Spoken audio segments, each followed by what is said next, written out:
try to keep us focused because I want to get everybody out at 9 o'clock as we've committed to. So if you'd like to pose your question, you're welcome to, and I'm going to, if you're asking it of all the candidates, I'm going to limit the candidates to a 30-second response on this one so that we can move on to the next issue. All the candidates. Those of you, I'm a cyclist, I have a car, I always take PTC, and I walk a lot. Okay? Those of you who think that there are bicycle lanes on Lansdowne are deluding yourselves. There are no bicycle lanes on Lansdowne. What cost millions of dollars to accomplish by narrowing the street is actually turned it into something that was bicycle unfriendly. With a few buckets of paint, you could have redrawn the lines, moved the parking over to one side, and created real bicycle lanes. I defy anybody to take the bicycle on Lansdowne. I'm going to ask you to focus on your question now. My question is, the community was consulted and totally disregarded about Lansdowne. Will any of you guarantee that you will never do that? That you will listen to the community when we, well, I mean, I'll look at the signs on Lansdowne, we'll let you know. Sorry, so is the question whether or not they will commit to... I want them to commit to listen to the community. To answer your question, yes. I will definitely commit to including the community in all my major decisions. Anything that I think that will affect anyone will be included. Community relationship is very important. It's very key to having a successful community moving forward. Lansdowne is definitely dangerous. I don't think it is safe for cyclists. It has to be revisited and it has to be redone. Somehow we have to find the time to focus on Lansdowne and correct it. The same as we have to do Gladstone. Thank you. How do we ensure that our neighborhood becomes a more attractive place for new businesses and residents without compromising our socioeconomic diversity? And again, I'll invite any of the candidates who... Redevelopment and intensifications and infills.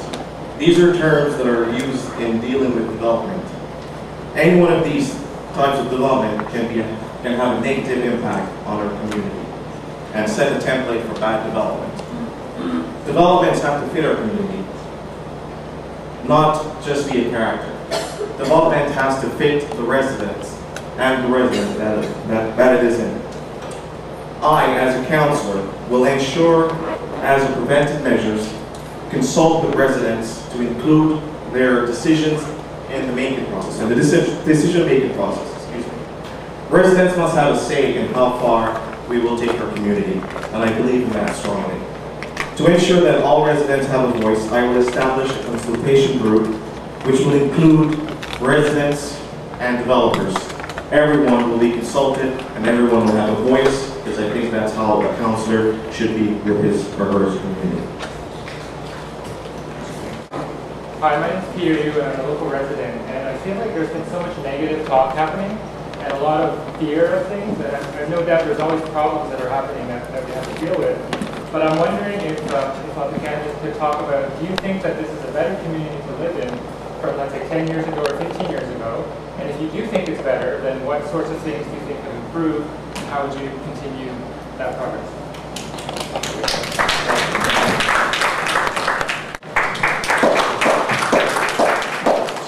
To answer your question, I do think it has gotten worse, but on a political level. The last 7 to 10 years clearly demonstrates what we don't want for our ward. To be quite honest with you, the only reason I'm still here is because of my neighbors. So at that point, I will say that part of my community has improved. My neighbors they're extremely friendly, very caring, and that's the reason why I have remained in Davenport, simply because of my neighbors. Political-wise, it's unscavoring. It's not good for us, and you guys need to go out and vote for any one of us this year to make a change on October 23rd. Thank you. What are the candidates' plans for 640 Lansdowne, the huge empty site at Lansdowne the board? It's contaminated right now as a former TTC yard. But I think there's major potential there, so I'd like to hear what the community has to say. Myself too, I agree with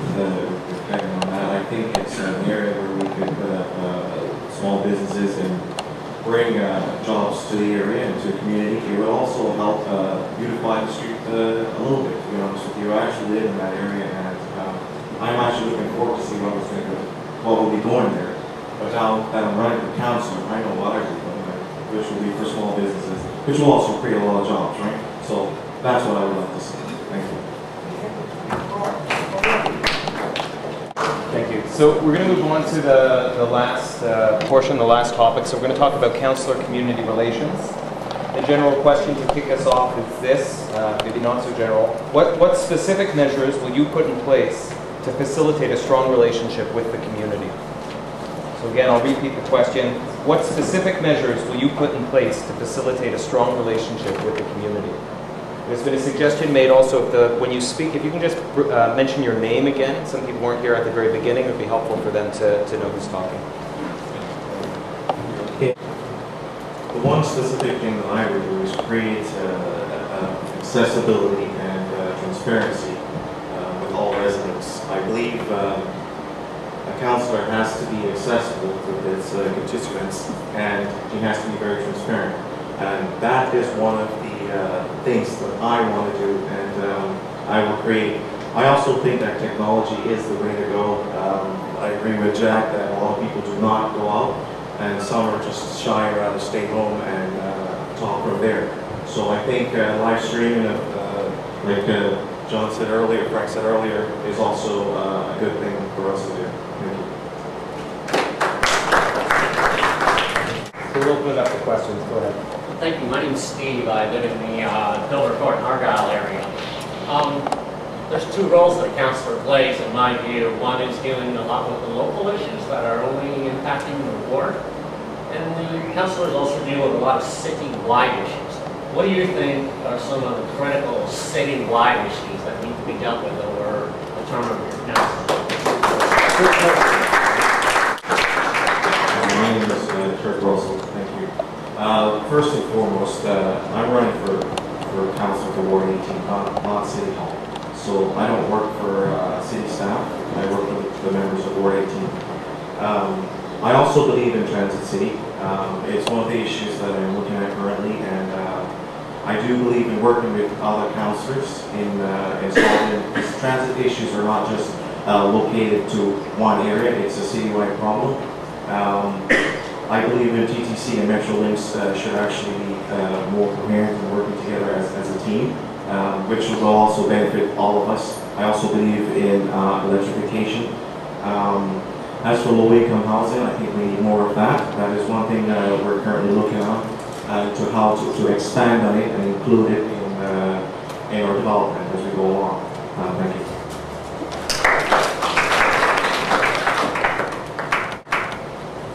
So maybe time for one last question, a pointed question. Let's go for it. We'll again limit to 30 seconds. This will be the last question. It's actually a development question, so I don't know if you agree. But tell me what you know about urban agriculture and what you would do to support the development of it in this board. So the question, in case anybody didn't hear, was about what do you know about urban agriculture, and what would you do to support its development in this ward? We'll give 30 seconds.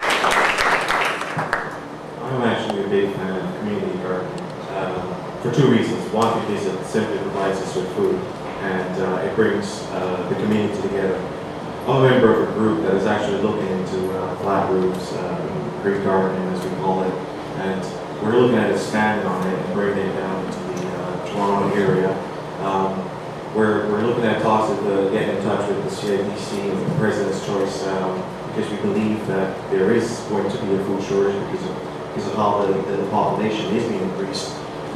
We've got a wonderful group of people that are working with us, and I hope to God that this goes through. That way we can, maybe one day when you guys are driving by, you'll be able to see one of our green roofs, and you can say, hey, I know that guy, he's a councillor. That's his roof. Thank you.